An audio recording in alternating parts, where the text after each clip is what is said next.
我是侯门主母，精心教养的独子，却在考上状元后非一个商户女子不娶，从此不问仕途，宁愿辅佐对方专心经商。我拼命想将她拉回正途，却被传与儿媳争宠，成了全京城闻名的恶婆婆，最后被休愤自缢。重生后，我放任侯府上下被儿媳哄得服服帖帖，将他们捧入云端，然后指着剑臂所出明珠蒙尘的数字道：“他是不是喊我母亲了？天杀的！”我一眼就认出这是我的亲生儿子，死去的痛楚还残存在身体上。再睁开眼，耳边是嬷嬷的碎碎催促：“夫人，您还是出去吧，侯爷未归，小侯爷和少夫人在等您拜高堂，您再不出去就误了吉时了。”我脑中满是自己被逼死在祠堂的可怕场景，看着从小养大的儿子变成杀死我的刽子手，手捧白绫跪求我赴死。我满头大汗的惊醒，面色惨白如纸，却发现映入眼帘的是自己从前的大屋。自从儿媳阮玉书掌权后，我就被迁到了侯府最偏远的院子，哪里有这样亮的娇嚣帐，这样软的绫罗被，连饭食送过去都是冷的。嬷嬷还在喋喋不休：“夫人，今儿是大喜的日子，您不是总盼着小侯爷娶妻生子吗？”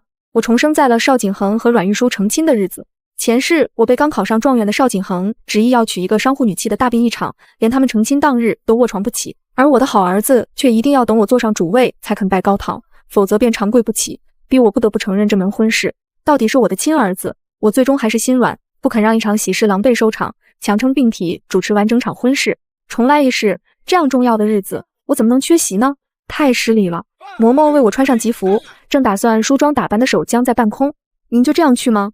我看着水银镜中憔悴无血色的病容，额上还勒着防风抹额。我出身世家大族，原是最在意体面的，绝不允许自己这般狼狈地出现在众人面前。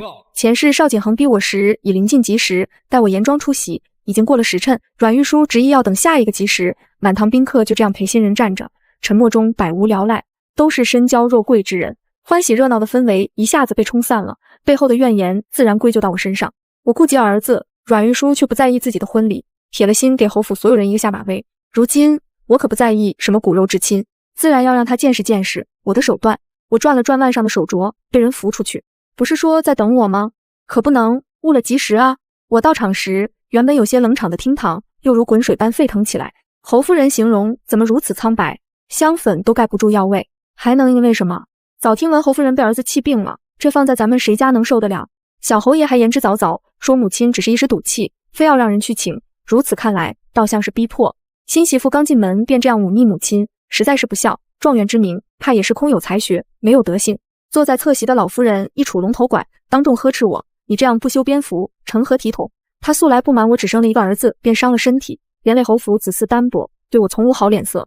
更是在阮玉书一胎3个，3年让她抱了6个之后，成了对方压制我最得力的武器。我轻咳2声，鬓角已经冒出细密的汗珠，是儿媳不中用，竟在这时候病得起不了身，原不想让这样大喜的日子沾染晦气。侯爷在外征战，我有避讳，您做高堂也更能镇得住场。景恒这般赤诚来请，当母亲的不好辜负了他一片孝心，又怕误了吉时，只能草草收拾，愿诸位原谅妾身失礼。这话说得漂亮，就算老夫人再讨厌我，也不能再多计较。可是有眼睛的人都能看出来邵景恒对我是如何敷衍冷漠，都对我报以同情。一时之间，邵景恒夫妇被无数不善的目光打量。阮玉书无疑是打破高门规矩的一颗石子，以商女之身嫁入侯府，不做花轿不遮面，骑马出嫁。状元能打马游街，我为何不能？此时他却无比后悔，旁人的讥讽如此清晰，自己的表情也一览无遗，只能咬牙拜堂。练习了数月的完美笑容，此刻比哭还难看。我温柔道：“瞧，刚刚好，若待我梳洗一番，你们又不肯拜堂，误了时辰，岂不是我的过错？”行完礼后，我从手腕上摘下碧翠却带着明显岁月痕迹的手镯。原本以为今日不出席，心腹里等明日敬茶再给你，方才是出突然没来得及拿，便先将这个给你吧。邵景恒呼吸陡然粗重起来，目光灼灼地看着我。我回以肯定的笑，却不想阮玉书以为我诚心羞辱他。接镯子时故意手一松，镯子摔在地上碎成3截。阮玉书挺直腰背，铮铮傲骨：“谢母亲赏赐，只是玉书乃明媒正娶，玉镯虽然珍贵，可将2手之物赐予心腹，实属不妥。”恕玉书粗手粗脚，看样子是无福消受了。满堂宾客都被这一遭镇住，前世因为他们跟着遭罪，事后所有的流言蜚语都在我身上。如今没有我挡刀，阮玉书的每一个自以为豪爽傲气的举动，在他们眼里都无比可笑。我还没说话，旁边便传来一声怒喝：“大胆！你父母便是这般教导你对待尊长的赏赐吗？”阮玉书被吓住，邵景恒也不可置信地看着他。我怜悯地看着他，解释道：“此乃少家的传家之宝，只传长媳。原本应该你担下嫡子，再传于你。的确不知经过了几手，你瞧不上二手之物，也不该这般粗心大意。”阮玉书下意识争辩：“我瞧这玉质也并非上乘，不足以传家。我家中前些日子得了一块料子，不如再打一对。”他献宝似的炫耀，那块料子才是真的极品。他太想展示自己的底牌了，市侩之气溢于言表。老太太摔了拐杖，无知蠢妇，此乃开国皇后亲赐，岂是你那上不得台面的石头能比的？我起身打算去安抚老太太，母亲息怒，将子着以金镶玉，尚能。话音未落，我已呕出一口血，晕了过去。心腹砸了传家宝，老太君怒摔龙头拐，小侯爷将母亲气吐血。你方唱罢我登场，今日的大戏足以支撑京城未来半年的谈资，这才只是开始。前世我料理完婚事，没好好休养，缠绵病榻2个多月，身体虚弱，要一直喝药调理，也不知是不是将郁结于心的淤血吐了出来。又休息好了，只3、5天，身子便已经大好。也只这3、5天，本应势同水火的阮玉书和老太太竟亲昵如亲祖孙。我去请安时，祖孙3人一下子安静下来，好似我这个跟他们生活了10几年的主母是个外人。断掉的镯子被包金修复好，变得比从前更华贵，此时正戴在阮玉书手上。她犯了那么大的错误，老太太都能如此轻易的原谅，只有一种可能，她怀孕了。怪不得这般逼我要成婚，原来是肚子瞒不住了。前世阮玉书早产2个月，怀胎8月便生了，我悉心照料，她仍旧早产。老太太和邵景恒的质疑责怪让我彻底负罪，以后无论这夫妇2人整出多少幺蛾子，我也只想着将邵景恒拉回正途。3胎早产1个月，身子瘦小再正常不过，阮玉书分明就是足月生产，却将婚前做出丑事的影响转移到我身上，我差点被气笑了，强压心头怒火，指甲掐进手心，疼痛让我暂时清醒下来。老太太冷淡地问：“你身子可好些了？你病着的这些日子，都是玉书在我身边伺候，每日晨昏定省，这才是做媳妇的样子。”我出身尊贵，一进门便免了这些俗礼，这些年碍于身份，老太太最多只能嘴皮子上过婆婆的瘾。心腹进门，正见婆婆病了不是急，不闻不问，反而来讨好祖母，谁家做媳妇做成这样子？我若是应了，她下一句便应该是叫我也晨昏定省。我身体虽然大好，但此时的病容较病中还重些。大夫说我病狠了，至少要休养3个月才能养好根本。老太太毫不客气，既然你身子不好，那就好好将养，管家的事儿就交给玉书吧，她是侯府未来的女主人，也该学着上手了。侯府未来的女主人，那倒也不一定，话说得太早，总是容易落空的。他们祖孙合力要将侯府的钟馗从我手上咬下来，原本还觉得要费一番苦力气。好啊，正好儿媳也觉得这么些年操持侯府上下，积劳成疾才会病得这般重，玉书愿意替我分担，我高兴还来不及。这样容易的得到，他们反而面带怀疑。侯爷不在，这侯府实在是冷清，儿媳多年未回过娘家，此番打算回娘家养病，等病好了再回来。老太太皱起眉头，而我抓住了她的命脉，更何况此病来势汹汹，免不了景恒媳妇长时间是疾，他们新婚夫妻恐不利于子嗣。老太太当即变脸，想到身边的阮玉书已经身怀有孕，又不能宣之于口，恨不得马上把我打包送回娘家。我话音一转，此去我还想把锦瑶带去。老太太更加不赞同，为何？一个身份卑贱的庶子，你怎么突然想到他了？邵锦瑶，前世藏拙又上进的蒙尘明珠，下一届探花郎，他离成功只差一个显赫的身世了，可就差这显赫的身世，他就不能成功，最终只能止步于3品大员，比眼前这个考上了状元就不知天高地厚的蠢货更应该当我的儿子。我笑了笑，如今景恒已经成家立业，侯府只有这2个男丁，我自然要为将来做打算。上阵亲兄弟，以后他们同朝为官，不仅侯府显赫绵延，也好相互扶持。我打算为锦瑶与锦瑶一亲，邵景恒萧父，邵锦瑶萧母，探花郎好容色，锦瑶一定会欢喜的。苏锦瑶是我的侄女，是邵景恒自小定下的未婚妻，也是他为了娶阮玉书毫无顾忌退亲的对象。可当我说出一亲的话后，第一个跳出来反对的也是他。不行，我不同意。我挑眉，你退亲时说只当锦瑶是亲表妹看待，现在又有什么立场不同意？一旁的阮玉书已然杏眼圆睁，前世他傲然撕毁婚约，丝毫不顾锦瑶和苏家未嫁女的声誉，我和娘家的关系也骤然冷淡。也正因如此，老太太才敢在我头上作威作福。锦瑶是家中宠儿，原本连宫门王府都进的，只是兄嫂不愿让她受委屈，才决定嫁到自家姑姑家里。这样尊贵的女儿无错被退婚，对方非要娶的还是一个商户女，自然在婚配上落了下风。她气性而烈，不愿被挑3拣4，死活不明白自己到底是怎么不如阮玉书，一辈子陷于执念，不肯再嫁。倒是成了邵景恒的风流韵事，她不以为耻，反为了自己扬名，将此事宣传得人尽皆知。人人都知道有世家贵女对她情根深重，终身不嫁。气得堂兄与我彻底绝交。你是嫡亲的姑奶奶，出身贵，嫁得高，我家虽然不如你家发达，锦瑶一个女儿家还是养得起的，只当是守了望门寡。望门寡一词骂得甚妙。邵锦恒什么都明白，否则也不至于此时失态。他不顾阮玉书的情绪变化，强扯出一抹笑。锦瑶一个庶子，今年科举又颗粒无收，怎么配得上表妹金枝玉叶？我佯装惋惜，锦瑶被你退了亲事，嫁不得如意郎君，做姑姑的生了孽子，惹下祸端，也只能多做筹谋。至于科举不顺，那不打紧。从前你在学堂之外便请名师，才能年纪轻轻高中状元，而锦瑶自己钻研，也考中了举人，可见是个读书的料。听闻姜太傅今年致仕，我打算请他来为锦瑶讲课，3年之后，锦瑶必将中举。邵锦恒垮了脸，震惊地质问我，我的老师也只是国子监祭酒，他凭什么能让太傅为他授课？母亲怎能如此不公？我神情淡淡，你身为我的儿子，侯府嫡子，出生就已经不公，你如今娶了商户女为正妻，往后文人清流会嫌你满身铜锈，避你不及，还管老师地位高低做什么？我将顶级的资源捧到他面前，他反而嗤之以鼻，不愿接受。如今稍微分一点给旁人，他就这般激动，可见也不是不在意。没关系，接下来这样的事儿还多着呢。我曾铺就的阶梯都将成为他跌落的高台。往后锦瑶高中，咱们家兄弟双进士，也好光耀门楣，侯府枝繁叶茂，硕果累累，不好吗？老太太满意点头，难得夸我，不愧是世家出身的女儿，格局就是大，难为你操心。你许多年不曾归宁，回一趟家还生病了，是侯府没有照顾好你，这次必得多多的拉几车厚礼回去，好替我向亲家赔罪才是。立即整个侯府，老太太就算再宠邵锦恒，也不会在这种事上徇私，还叫人开了私库让我去搬礼物。我笑吟吟离开，任由邵锦恒气得七窍生烟。瞧阮玉书的脸色，怕是两人回去也有的闹了。我归宁前跟老太太辞别，老太太忍了又忍，还是抵不过肉痛，开口道：我听闻你搬了整整10车里，这也太……我截住她的话头，儿媳也知道少了，母亲的心意本不该辜负。苏家虽说没有多显赫，可勉强算得上世家大族，若要礼数周全，只怕母亲一整个私库搬过去都不够，只能挑一些精巧的送给父母兄弟姐妹这些近亲。母亲千万不要自责，我父母都是开明豁达之人，心意到了就行，断不会觉得您失礼的。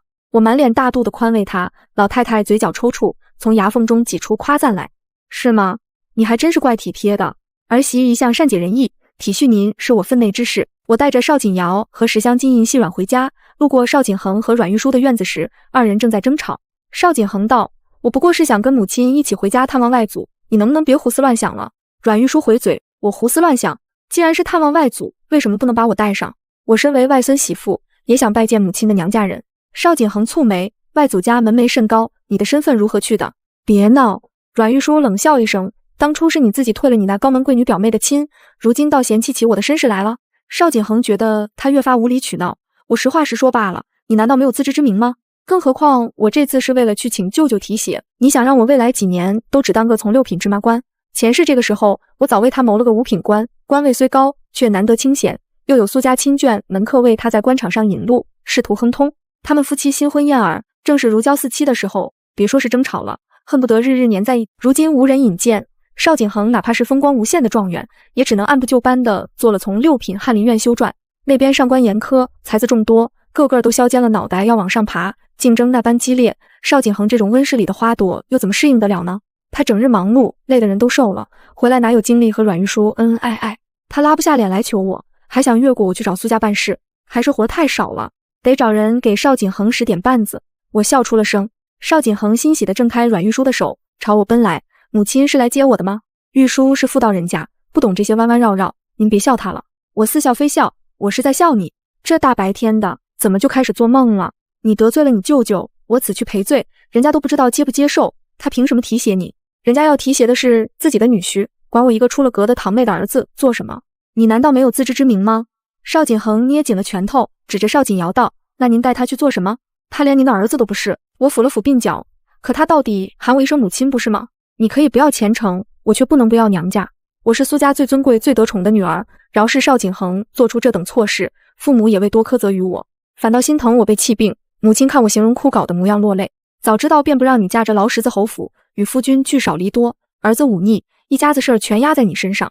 堂兄也不曾因为退婚的事迁怒我，毕竟我万般阻拦，是邵锦恒一意孤行，我也无能为力。我将邵锦瑶引荐给他们，锦瑶这孩子也是我看着长大的，她年幼丧母，虽不是我亲生的，可却胜似亲生。景恒自毁前程，往后我也不必再倾注太多心血，只当苏家没有这个外孙。景瑶虽然落榜，可我倒觉着他有登阁入相的潜质，我已为他请了姜太傅为师，下次春闱他必将榜上有名。这几个月我在家养病，锦瑶便在咱们家的族学上课，兄长可随意考教。我是真心想让锦瑶做我的孩子，兄长万物因闲杂人等耽搁了他的终生。堂兄心下了然，听懂我话中的意思，有意制造少男少女相处。锦瑶原本还因为退婚的事郁郁寡欢，见了帅哥便瞬间将渣男抛之脑后，变得生龙活虎起来，气得堂兄骂人，没出息的丫头。男子最重要的是才学品性，怎么能空有皮囊？堂嫂本来还为女儿将来只能下嫁而烦闷，如今豁然开朗，怕我无聊，日日来找我说话解闷。堂嫂闻言白眼一番，我还不是看中你兄长的皮囊，不然鬼才嫁给他呢。这样大的年纪，喜新厌旧才是常态，哪有单恋一枝花的？只是接触过的外男少了，多看几个就好了。邵锦瑶本就是为了避嫡子锋芒，有意藏拙。他是个极聪明的人，如今有了我的授意，必定会在苏氏族学崭露头角。我笑了笑，这门亲事就算是定下来了。前世退婚之后，锦瑶也并非无人提亲，只是被当作扬名的垫脚石，毁损了名节。哪家敢娶一个心里装着别的男人的闺女，最后只能在家做了一辈子的姑娘。可她是个极出色的贵女，即使没有嫁人，也将家里治理得井井有条。后来专为苏家女儿教授治家之法，多少世家请她授课都不得空。邵景恒却觉得贵女古板，千篇一律，只有阮玉书这样的女子才生动，独一无二。其实各有各的好，可得不到的才是最好的。想起临行时邵景恒和阮玉书争吵的内容，他这时便已经耿耿于怀，往后锦瑶嫁进来，可怎么得了啊？我离家不到半月，侯府便派人来请了。年老的管家丧着脸诉苦，邵夫人锐意改革，您走的第一天便开始查账，阮家铺子里的伙计排成一排，他们知道市面上的进价，便说采买的下人们贪墨，从前缺了多少，如今补回来便罢，补不回来的统统发卖出去，以身抵债。公侯王爵之家便没有下人不捞油水的，不少人家甚至以家中有豪奴当作显赫的标志，毕竟宰相门前七品官，可水至清则无鱼，若是没有油水，他们自然会想方设法榨油，只会酿成更大的祸。从我管家的时候，便已经以雷霆手段处置了府上的豪奴，恩威并施，默许了余下人半分虚高的报价。这么多年来，侯府的油水虽然在全京城都算是少的，可下人们却不必提心吊胆，哪怕出了侯府，嘴上也只有说府上待遇好的。这半分的运作空间，买的其实是侯府的名声和人心。不止如此，旁系的老爷少爷们喝酒的酒钱，请客的饭钱，邵夫人也不肯报销，叫他们从此以后自己付账。如今几位老爷闹着要去祠堂磕头，说咱们府里发达了，便要开始断亲，将他们这些穷亲戚都抛得远远的。如今府中人人自危，都等着夫人回去主持大局。阮玉书新官上任3把火，他急于立威，将侯府当作阮家的后院和生意治理，却不知道侯府的声誉大于天。我为难道管家一事是老太太亲口交代交给玉书的，玉书有自己的主意，若是不妥，自然由老太太出面解决，我也不好越俎代庖，妨碍老太太全权教导之心。老太太当了这么多年甩手掌柜，也该出来活动活动那一把老骨头了。我已经给她指明了方向，要去找谁做主，接下来侯府再来人，便通通以病中需要静养为由，将人拒之门外。阮玉书出师不利，老太太多年不曾管家，如今一出山，面对的就是一个鸡飞狗跳的侯府，没几天就力不从心。这次是他亲自派人来请，我直接用粉将脸颊嘴唇打得惨白，眼下乌青。见了老太太身边的嬷嬷，便开始哭自己怕是不行了，快将我接回去，死也要死在侯府。邵锦瑶和锦瑶在床边哭着求我喝药，还要看见他们成亲才是，吓得嬷嬷落荒而逃。锦瑶将药碗里的酸梅汤一饮而尽，扎进我怀里，姑姑真厉害，侯府如今缺了姑姑便不行了。我擦去脸上的粉，露出日渐莹润的容颜，调理了数月，我的身子骨养得极好，连平日里不甚注意的隐疾都恢复得差不多。听了这话，摸了摸锦瑶的发尾，傻孩子，你以为是因为我重要到不可或缺吗？不，是因为人人都不想干这苦差事，想要维系一家的痛快，就必得有一人承受所有的苦。一旦这个人走了，苦差事分摊给他们，便都不乐意了。侯府是不会乱的，等他们分摊好了，我再回去，痛快的就是我了。我在娘家将养了3个月，主动提出要回去。3个月足以让阮玉书上手侯府庶务，他出尝权力滋味，早就不舍得归权于我了。我一回侯府，便被累老了好几岁的老太太一顿训斥，彻底没了掌家之权。连他让我负责阮玉书保胎，我都以要操持邵锦瑶婚事为由推拒，这可是两府联姻的大事。除此之外，还有一件大事传入侯府，我的夫君长平侯邵廷渊即将凯旋回府了。众人皆贺我，我笑得有些羞涩，衣衫下的指尖却掐进了肉里。终于回来了，之前的小打小闹算不得什么，邵庭渊回来了，真正的大戏才开演。前世我之所以被休自缢，正是因为我撞见了邵庭渊捉住阮玉书的手，二人情意绵绵，竟然比跟邵景恒更像一对般配夫妻。彼时我因为京中传我与儿媳争宠，对儿子有不伦之情的传闻备受打击，身心衰竭，日日昏沉在床上，府中连寿材都备好了，所有人都知道我只是等死罢了。我心灰意冷，每每邵景恒端来汤药，我都等他走了之后将药倒进花坛，日子久了，花死了一片，我的精神头却一日比一日好了。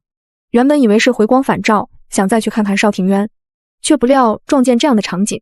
想到京中突然无缘无故涌起的传闻和喝了之后日渐衰弱的汤药，我心下发冷，请了从前极信任的太医偷偷把脉，又查了药渣，果真如我所料，那药泻人气血，能叫人不知不觉衰败而死。再高明的大夫把脉也只会得出我是心脉衰竭而亡。只是太医在更诡谲的宫中待久了，才察觉出这种阴毒手段。我偷偷调养身体，自请下堂。走之前于心不忍，将邵庭渊和阮玉书的私情告诉了邵景恒，叫他好生警醒。结果这个蠢货竟然跑去质问那两人，连累我也走不出侯府。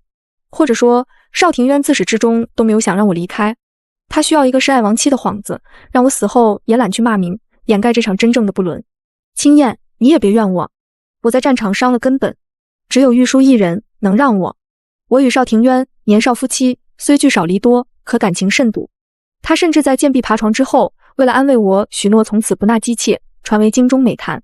可自从邵景恒成婚后，每每我管教儿子儿媳，他都在事后加以恩赏，我成了面目可憎的恶婆婆。他倒是开明心慈的好父亲。邵庭渊年轻时也是京中有名的美男子，多年征战，身上武将的气质卓然，可比邵景恒这种年轻稚嫩的小生有魅力多了。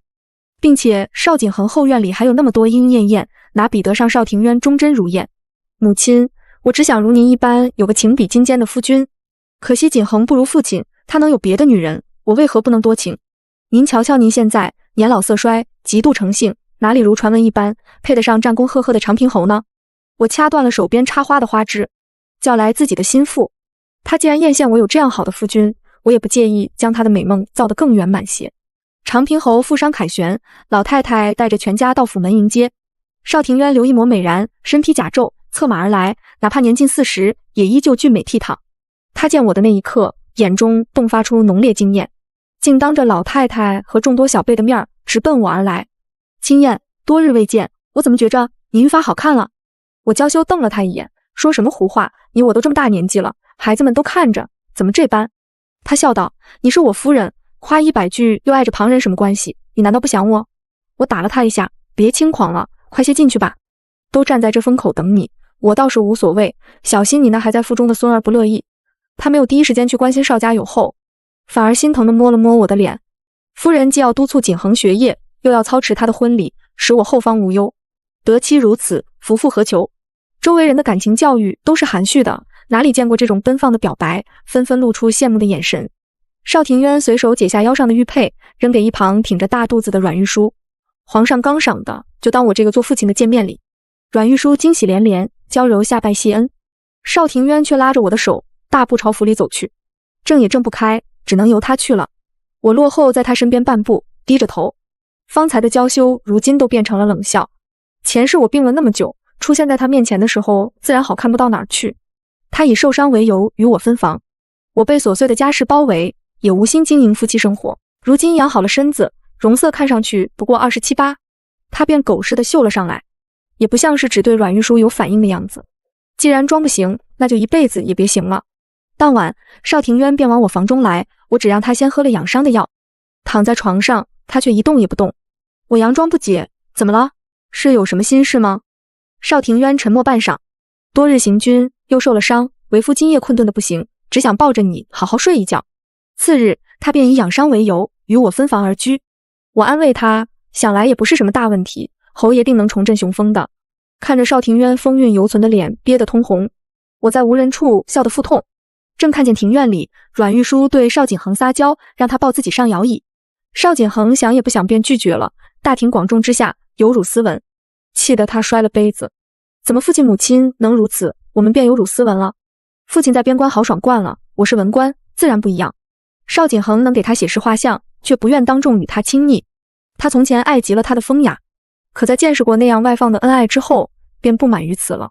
小夫妻不欢而散，我走过去，躺在摇椅上，翻看着他落下的那本书。那是近日风靡京城的新画本子，听闻正是以京中一对极负盛名的恩爱夫妻为原型改编的。男主角是战神侯爷，女主角是世家闺秀，二人天作之合，白头偕老。嬷嬷笑道：“夫人难道认不出这画本的原型是谁？连老奴都觉得眼熟。”我笑笑，再混说：“小心我打你的嘴。”嬷嬷假意扇自己嘴巴：“是，画本里写的那些怎么比得上您和侯爷这般琴瑟和鸣？少夫人还看画本做什么？面前不正有一对比翼夫妻吗？”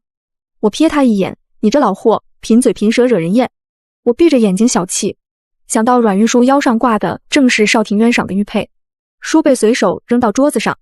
夫妻恩爱哪有豪门秘闻抓人眼球？这个画本马上就要过时了，该叫他们写新的了。下一本一定会比这本卖得更好。正好邵庭渊回府，邵锦瑶和锦瑶的婚事也提上了日程，我亲自操办。下聘的队伍绵延了一条街，都见不到尾。老太太皱眉，一个数字，有必要这么大的阵仗吗？我将一本厚厚的红册子递给她，这是锦瑶的嫁妆单子，您过过眼，都是比着我当年办的。红册子展开，长长的从桌头铺到桌尾。老太太喜笑颜开，不必看了，苏家的排场我是知道的。锦瑶是个好孩子，正好你们侯爷回来了，也该好好热闹热闹。我趁热打铁，正是呢，锦瑶这孩子，我兄长也甚是喜欢，将来入仕，定然前途无量。只可惜是个数字，可怜当初没托生到我肚子里。老太太大手一挥，这有什么要紧？你本就是他嫡亲的母亲，又将他养大，从没短缺过什么。如今他又娶了你侄女，就将锦瑶记到你名下，也不算辱没了锦瑶。我瞧着脸色一个比一个难看的邵景恒和阮玉书，笑得愈发灿烂。这下好了，以后锦瑶便是你的亲弟弟，他若是发达了，也定然不会忘记提携你这个当哥哥的。邵景恒甩开我的手，谁要他提携了？我才没有什么亲弟弟。他愤然离去，差点撞到身旁的阮玉书。当日他夜不归宿，辰时才被醉醺醺的送回来，一并送回来的还有一封信，是堂兄的字迹。邵景恒在官场失意，结识了许多权贵之家的纨绔子弟，都想方设法想将这考上状元的别人家的孩子拉下神坛。如今见他多了个嫡亲弟弟，这弟弟还娶了自己家世显赫的前未婚妻，都可劲儿的灌他酒。结果邵景恒最恨的竟然是自己的母亲。母亲他好狠的心，我不过是一次未如他愿，他便扶持那个贱婢生的庶子与我打擂台。他以为这样就能威胁到我吗？等我承袭爵位，我必也如此待之。京中多的是想把侯府拉下马的人，闻言都顺着他的话拱火，背后却对他鄙夷至极。哪怕是纨绔，也不会这样大逆不道，真是丢勋爵人家的脸。我抿了口茶，母子本为一体，一荣俱荣，一损俱损。母家为我在夫家撑腰，夫家也要让我在母家有立足之地。邵景恒此生最大的运气，便是成了我的独子。他没了强有力的苏家相助，只能靠我殚精竭虑地为他谋划仕途。可惜他弃之如敝履，说自请贬谪便自请贬谪，说辞官便辞官。他不想要的，有的是人想要。还想承袭爵位，一个对我满腹怨言的孩子，怎么能当侯爷呢？锦瑶十里红妆出嫁，喜气洋洋的红色染了小半个京城。邵锦瑶以嫡次子的身份迎娶苏家贵女，因为邵景恒已经和苏家结怨，未必冲突，他们夫妇只能待在别院里，连席都上不得。新人刚礼成，后院便来人报说阮玉书发动了，宾客议论纷纷。成婚不才7个月吗？怎么这时候发动？大少夫人的肚子大得吓人，怕是早就珠胎暗结了。我不理会众说纷纭，笑意更深。今日侯府双喜临门，大家尽兴，我们共庆此日。方才来人私下里告诉我，是邵景恒想来正堂，阮玉书不让，二人拉扯起来。阮玉书一时没站稳，坐到了地上才会早产。泼在我灵魂上的脏水，好似在这时一点一点被洗清。邵景恒对抗全世界得来的爱情，不论前世今生，都这样不堪一击。而他却为了这样破碎的感情，杀死了从未愧对过他的母亲。我明明都要逃出这个鬼地方了，是我的亲儿子，又将我拖进了地狱。你已经疯魔了，为了诋毁玉书，竟然连自己的丈夫都不放过。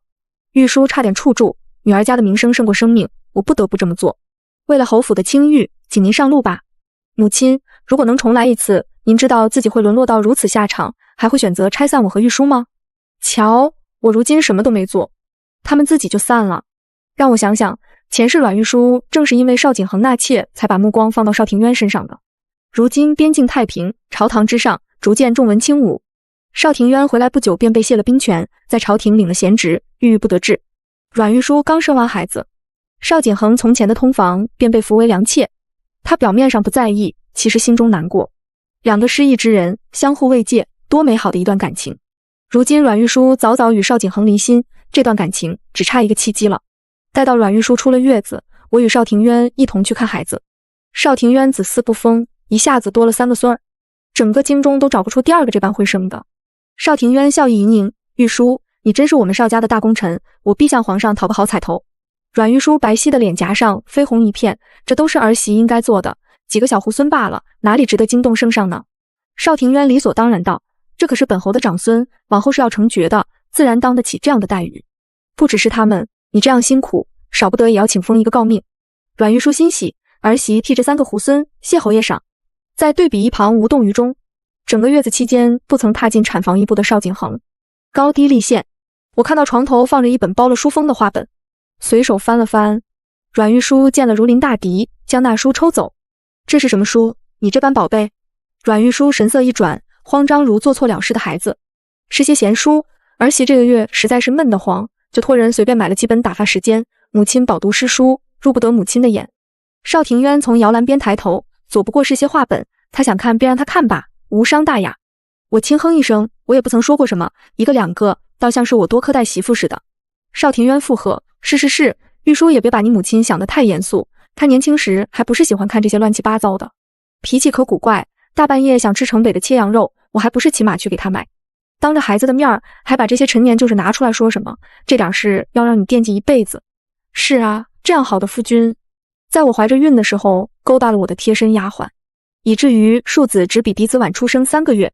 表面上没有姬妾，忠贞如燕，其实根本不是好鸟，否则也不会和儿媳互生情愫，还为此毒杀发妻。见我不再追究那本书，阮玉书松了一口气。我摇头轻笑，对他有些无奈。傻孩子，我吩咐送到他手上的东西，我怎么会不认识？多亏了我年轻时喜欢看那些乱七八糟的，我的眼光一如既往的好，发行的话本子本本火爆，连方才门口的丫头都在讨论。世上哪有这种打破纲常伦理的感情？好好的小姐放着多情公子不爱，要爱上了公子的叔叔，怎么没有？你瞧咱们大少夫人貌美，侯爷又英俊，不正像书里的主角吗？自邵锦瑶与锦瑶成亲后，他在京中声名鹊起，而他那中了状元的长兄，却只是昙花一现，便迅速陨落。京中逐渐只知邵锦瑶，不知邵景恒。2人的名字再次一起被提起的时候，竟然是2位夫人在出府的路上一同被歹人掳走，府里慌作一团。下人告诉我的时候，那一对父子已经去救人了。我单声道：慌什么？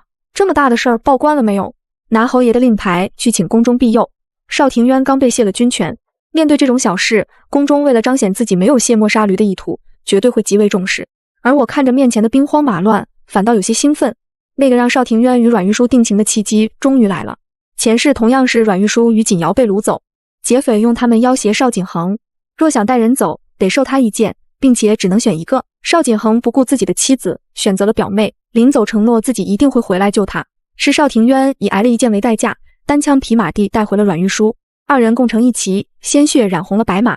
从此阮玉书对邵景恒彻底死心，经过了生死的考验，与邵廷渊冲破世俗的桎梏，成为不能明说的爱人。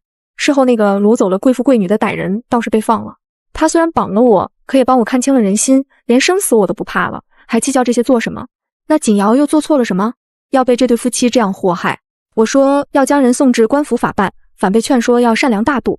就连这件事也被人怪罪在我身上，说我以性命相逼，要挟邵景恒救自己的娘家侄女。否则他们实在是想不通，连妻子的出身都能不在意的侯府嫡子，到底为什么会做出这样的选择？母家也在我一次又一次的拖累他们之后，对我寒了心，彻底切断了与我的联系。每思及此，我都噩梦缠身，梦中我被困在一座孤岛，潮水吞噬着生存空间，直到将我也淹没。无数个夜里，我都在窒息中惊醒，而这一切都是因为侯府，因为邵家。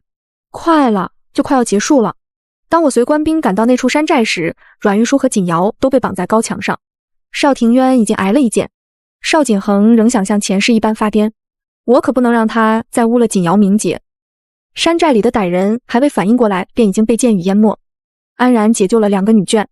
领头的歹人被活捉，无论怎么拷打，都不肯说出背后指使的人是谁。我坐在刑房里，看着血肉模糊的人，身边穿着山寨衣衫的人跟我汇报查到的消息。这歹人是阮玉书做生意时认识的义兄，是挺有义气的。既然与玉书有旧识，就赐你个痛快吧。绑架侯府的少夫人，代价是惨痛的，才不是谁能许诺结局的儿戏。那歹人瞪大了眼睛，垂死挣扎，想要说什么，张开的嘴里却空荡荡的，什么声都发不出来了。我看着自己先前安插进山寨里的人，赞许道：“二少夫人毫发无伤，你很好，回家当个富家翁吧。”邵庭渊本就在战场上，如今又挨了一剑，简单处理伤口后被抬回了侯府。老太太心疼的都快晕过去了，邵玉书捂着她的伤口，哭得梨花带雨。而我正安慰锦瑶：“你受惊了。锦瑶听说你被劫持，吓得脸色惨白，央了许多人救你，连江太傅都被他请动了。太傅带他求见了太子，否则也不可能惊动东宫禁卫。往后你可有福了。”锦瑶明白邵锦瑶这是入了太子的眼，今日受的惊吓都散了一大半，是姑姑的眼光好，为锦瑶挑了一位好夫君。阮玉书让人是邵景恒的心，我也将计就计是邵锦瑶的心。见到太子是一回事，说服太子帮忙又是另一回事，动的还是东宫禁卫。这是邵锦瑶自己有出息，否则就算再多资源砸下去，也始终是烂泥扶不上墙。别问，问就是有前科。老太太见我面上无波无澜，张嘴训斥：“你夫君受了这般严重的伤，你连眼泪都不曾为他流一滴，反倒只关心那个庶出的狗崽子和你的侄女。我看你是利欲熏心，心里再没有这个家了。”我皮笑肉不笑，玉书替我流着泪呢，我倒是想哭，只怕挤不进去啊。众人这才发现，阮玉书大半个身子都伏在邵庭渊身上，几乎像是被他搂在怀里一般。阮玉书呀的一声红了脸，直起身子，眨眼间已经想好了对策。他悠悠开口：“玉书今日遭歹人掳走，心中慌乱无措，看见侯爷受伤，只担心侯爷出事，一时什么都顾不得了，失了礼节。今日之事皆因我而起，只要侯爷安然无恙，什么责罚我都愿意接受。”他这话情真意切，任谁听了都觉得并非有意，情有可原。我单声开口：“既然想让侯爷安然无恙，就快去叫大夫请太医啊！”一个个围在这里，不知道的以为是哭丧呢，听着就会气。战场上刀光剑影，侯爷什么大风大浪没见过？我若是事事担心流泪，岂不是要把眼泪流干了？大夫都不叫了，想必是都看出来人没救了。老太太气得嘴直哆嗦，指了我半天，一句话也说不出来。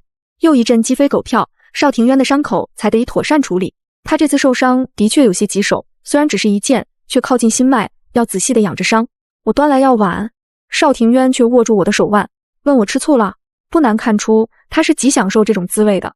他笑道：“我还从未见过夫人这般疾言厉色。玉书到底是3个孩儿的母亲，锦恒不争气，我这个做父亲的又怎能坐视不理？若是连自家的儿媳妇都救不出来，岂不是叫人笑话我侯府无人？夫人若是生我的气，属实是错怪我了。这般甜言蜜语，若不是我已经知道了他和阮玉书已经私下来往甚密，只怕都会被哄住。我也好奇他们到底是如何交心的，不监视不知道，原来邵庭渊竟是这样有情趣。教阮玉书骑马投壶，上花楼画舫，还去军营逛过。那些将士都以为阮玉书是他金屋藏的娇，以侯府的小夫人称呼他。我一勺一勺喂他药。我知道夫君与玉书光明磊落，我只气愤他让你受了这么重的伤，是我要救他，也不关他什么事儿。如今都觉得你是跟他拈酸吃醋，他免不得落人口舌，得想法子澄清一番才是。我心下冷笑，面上却不显，所以我打算让玉书负责你养伤的全部事宜。他办事妥帖，老太太这般看重放心他，想必是个细心妥帖的，也免得他一直内疚自责。邵庭渊脸上的惊喜与满意都快压不住了，强装淡定，如此甚好，清者自清，夫人真是聪慧过人。清者当然自清，不清者才需要澄清。你先别夸我，这事儿你得自己跟老太太说去。老太太德高望重，她来下令，旁人才会更信服。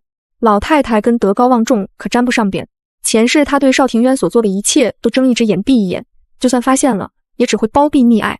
我的死也未尝没有她的功劳。她的姐妹中有人选进宫当了宫女，那令人心脉衰竭的阴毒之药也正是出自宫中。如今为她儿子的死出一份力不过分吧？次日，老太太蛮横地通知了所有人这个消息，还宣布邵庭渊往后搬到她院子里养伤，好时时看顾。她不喜欢我，偏爱阮玉书，这是公认的事实，倒也没人觉得不合理，毕竟儿子儿媳侍奉亲长是应该的，更何况在老太太院里养伤，本就是为了避嫌。邵庭渊还是给自己加了一层保险，这样他们只会更加肆无忌惮的优惠了。很好，老太太的院子已经成了滋养他们私情的温床了。接下来就看我那傻儿子什么时候发现了。就在此时，邵锦瑶也成了太子的座上宾。他本就聪慧，又得名师教导，此前已有许多人抛来橄榄枝，他得大运却不骄不躁，做选择之前还特地来与我商议。朝中虽然已经立储，可东宫平庸，几位能力出众的皇子正虎视眈眈。儿子只知尘埃未定前，正统便是正确。先前太子留我用饭，我见东宫节俭朴素，太子用木碗用餐，太子妃不是金银，连几位小殿下也只将碗中的米粒咽尽。如今天下太平，太子宅心仁厚，心怀百姓，若登大统，必然是位极出色仁慈的守成之君。我点点头，心下满意，他的眼光没错，只是他还是太低估如今这位太子了。焉知平庸不是卧薪尝胆，养精蓄锐呢？没关系，往后做官，自有老师教他。我看着他，你既心下里有了主意，何必再来问我？只要无愧于心，便放手去做吧。邵锦瑶笑着开口，儿子尚且稚嫩，仍需母亲多多教导指点才是。有母亲这句话，儿子才敢放心大胆去做。这孩子真是越来越像从我生的了。我瞧着，如今长得也有些像我了。一日清晨，邵景恒怒气冲冲闯进我厅堂，双眼通红。母亲快随我去捉奸。我皱了皱眉，这样急匆匆，捉什么奸？把事情理清楚了再说。邵景恒颤抖着嗓音，我今日休沐，原想着玉叔这些天事极劳累，得了空想去哄哄他，没成想却撞见他坐在父亲腿上，二人耳鬓厮磨。我说这贱妇怎么一直不回房里？我还以为他仍怪我当日不救他，原来是有人哄呢。我拨弄着香灰，眼也不抬。你惊动他们了？邵景恒气愤道。祖母在午睡，他院里静悄悄的，我不好打扰，并未惊动任何人。谁能想这青天白日里，他们竟然连门也不关，便做出这种勾当，只能证明老太太院里全都知道了。我继续说，捉贼拿赃，捉奸拿双，要人赃并获，证据确凿，才能证明你说的是真的。若你媳妇只是跌倒了坐上去的怎么办？别疑神疑鬼的，老太太院里不可能发生这种事。邵锦恒甩袖而去。我说的都是真的，我会让您知道您这般信任的丈夫是何嘴脸。我就不信这狗男女忍得住只偷这一次。我第一次觉得他倒也不是没有可取之处。他会捉奸啊，家有好儿子，我看好你。不得不说，邵景恒捉奸是有一手的。丫头来请我去他的小院子的时候，纷乱的衣物扔得到处都是，阮玉书的鸳鸯肚兜还挂在邵庭渊的腰带上。邵景恒这几日都在家里，阮玉书无论去哪儿他都跟着，说自己好容易休沐，自然要好好陪陪他，让这两人找不到机会单独相处。今日假装去上职，实则躲在暗处等待时机，还让自己的通房带着几个孩子去老太太那儿玩，堵死他们的路。果然让他搞到大的了，请了老太太和我来，将二人堵在榻上了。邵庭渊脸色铁青，阮玉书缩在床角瑟瑟发抖。不等邵景恒说话，老太太先发难了，一巴掌扇在他脸上。放肆！你怎么敢捉你父亲的奸？邵景恒捂着脸冷笑，若是旁人，我自然不敢，可戴绿帽子的人是我，他都不怕，我有什么不敢的？老太太冷声道，你母亲都不曾说话，哪有你说话的份儿？邵景恒看向我，母亲，如今证据确凿，你还不相信吗？您瞧瞧这件父看的书，都是些违背纲常伦理的禁书，什么公习书籍，看一眼我都嫌脏。他将一沓画本摔到地上，老太太威胁似的看着我，青燕，你要拉着满府的女眷一起去死吗？你别忘了，你儿媳里还有一个姓苏的。呵，到底是谁拉着满府女眷一起去死？我扑簌簌落泪，侯爷和玉书真的没什么。邵景恒惊呼一声，母亲，你怎么如此懦弱？我哭着抛出惊雷，因为侯爷他根本就不行。时间仿佛暂停了，他们好像现在才发现房间里什么味道都没有，连床都没乱多少。各式各样的目光打在邵庭渊身上，他一口血喷了出来，眼一翻晕厥过去。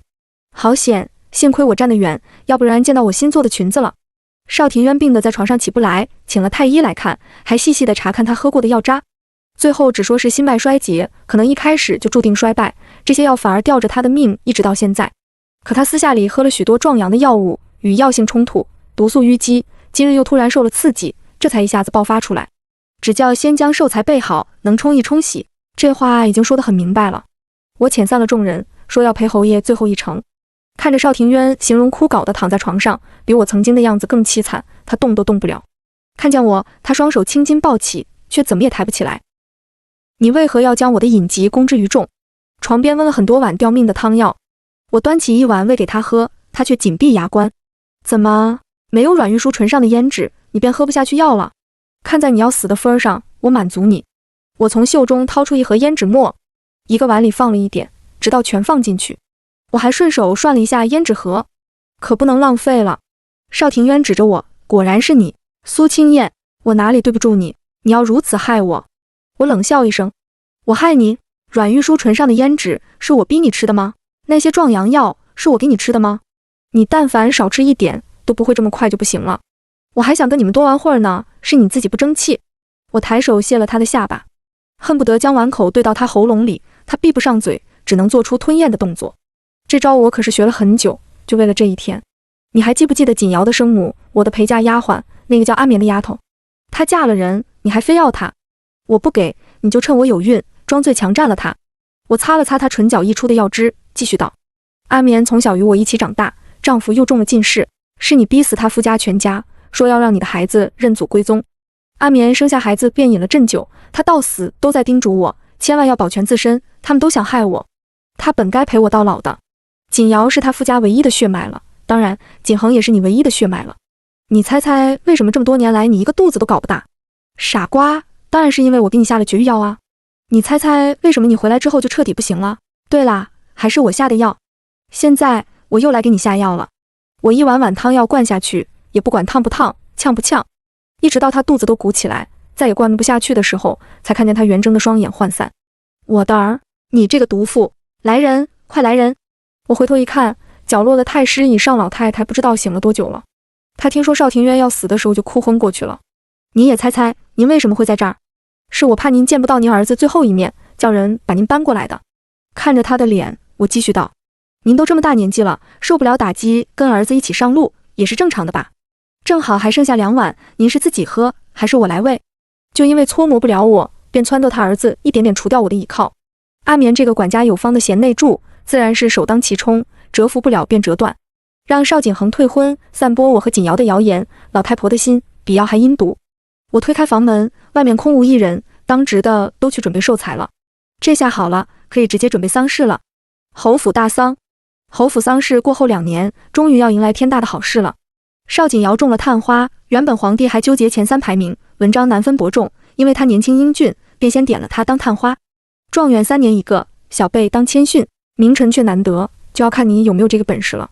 往后太子登基，他是从龙之臣，必将登阁入相，名垂青史，倒也不必在意一个状元之位。